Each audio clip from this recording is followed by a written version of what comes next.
表哥，我哋今日會做一個意粉喎，但係我哋今日用嘅咧係一個麥汁意粉喎。係啦，今日都好簡單嘅啫。個意粉咧，基本上烚佢15分鐘就 O K 嘅。想調教嗰個韌度咧，有啲人話凍水落啊、熱水落啊，有啲人又話唔知要點樣過冷河啊，咁有咩巧妙咧？我比較中意咧，就要滾水落。滾水落。煲滾咗水，擠落去煮一煮佢，稍為軟身。咁你想煙韌少少咧，滾起咗啲意粉之後咧，就閂火焗佢，唔好超過15分鐘，唔需要過冷河嘅。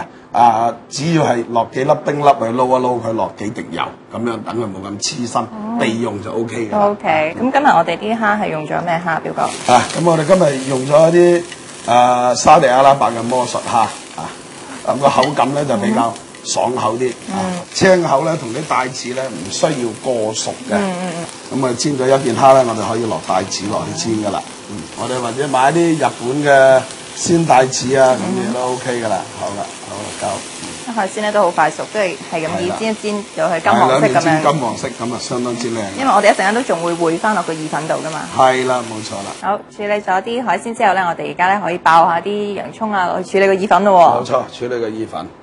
咁其實呢個餸咧相當之簡單嘅。我哋落少少橄欖油啦，咁我哋加少少洋葱起下鑊啦，攞少少香味啦。咁我哋爆香咗，加少少水啦。咁如果直情唔中意食洋葱嘅人，就直情可以唔使加洋葱都冇問題。係啊，都可以嘅。視乎個人中意嘅香味，有啲人係中意乾葱啦，亦都冇問題。都可以。我哋落啲意粉落去得啦。咁處理嘅方式係相當之簡單嘅。咁呢度咧只需要係落少少鹽嘅啫，我哋。只係需要鹽就得啦。係啦，只係需要鹽就得噶啦。好多人咧怕食完呢個麥汁意粉之後咧，嗰個口嗰啲咬或者會變黑啊咁樣。但係其實我本人就好中意食呢個麥汁意粉，我覺得佢比普通嘅意粉咧更加鮮味。咁有兩種嘅，有啲人咧食麥汁意粉咧係加啲新鮮嘅墨魚汁。咁我哋今日用呢個咧係已經係用個墨魚汁去一齊去搓嗰個麵嘅，即係現成嘅麥汁意粉。冇錯冇錯。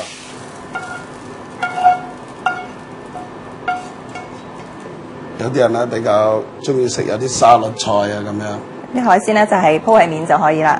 係啦。咁咧，我哋最重要咧，食嘅時候咧，增加個香味咧。咁我哋落咗一隻巴馬臣嘅芝士粉。即係如果你中意，可以一啲刨嘅一條條嘅芝士亦都可以嘅。好，今日唔該晒表哥咧，幫我哋完成咗呢個海鮮麥汁意粉。